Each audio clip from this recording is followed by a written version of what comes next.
शनिवार 22 नोव्हेंबर 2025 संत शिशिल्या रक्तसाक्षी स्मृती look lithic शुभवर्तमानातून घेतलेले वाचन.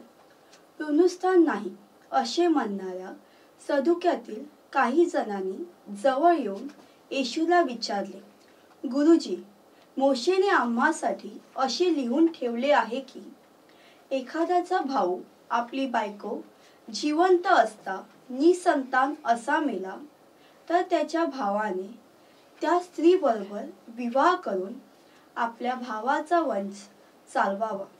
बरे, 7 भाऊ होते. त्यांच्यातील पहिल्या भावाने बायको केली आणि तो निसंतान असा मेला. मग दुसऱ्याने ती केली आणि तिसऱ्यानेही. याप्रमाणे ते 7ही निसंतान असे मेले. शेवटी ती स्त्रीही मेली. तर पुनरुत्थानासमयी ती त्यापैकी कोणाची बायको होईल? कारण ती त्या 7ही ची बायको झाली होती.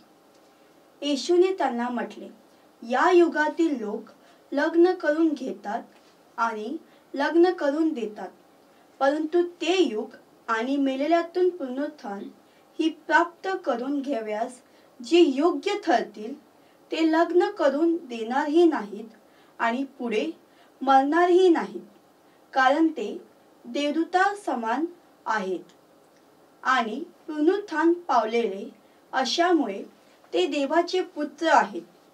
पण मोशेनेही झुडपाच्या वृत्तांतात परमेश्वराला अब्राहामाचा देव, इसाकाचा देव आणि याकोबाचा देव असे म्हणून मेलेले उठवले जातात हे दर्शविले आहे.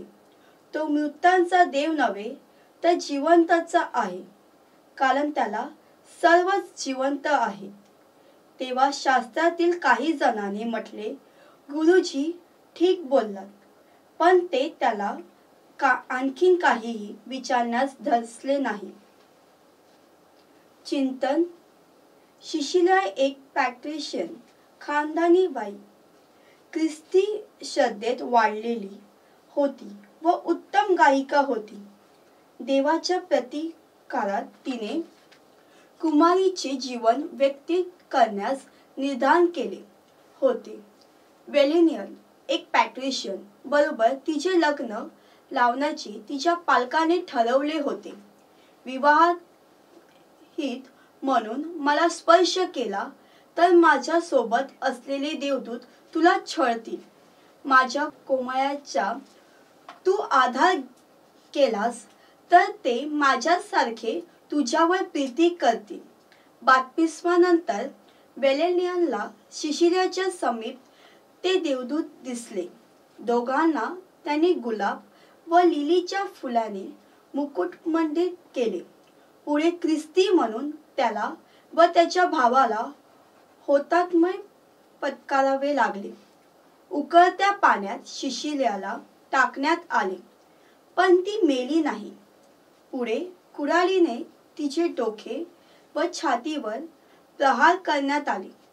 3 दिवस ती प्रार्थना करीत व गाणी गात अवतीभोवती असलेल्या लोकांना प्रवचन देत होती. गायकाची आश्चर्यदाती म्हणून तिची भक्ती केली जाते.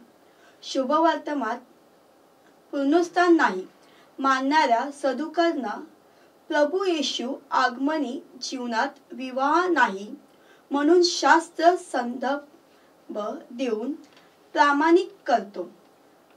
आपण सदुकाप्रमाणे मर्यादित विचार न करता मृत्यूनंतरचा जीवनाविषयीचा प्रश्न देवाचा होती सोपवून घ्या.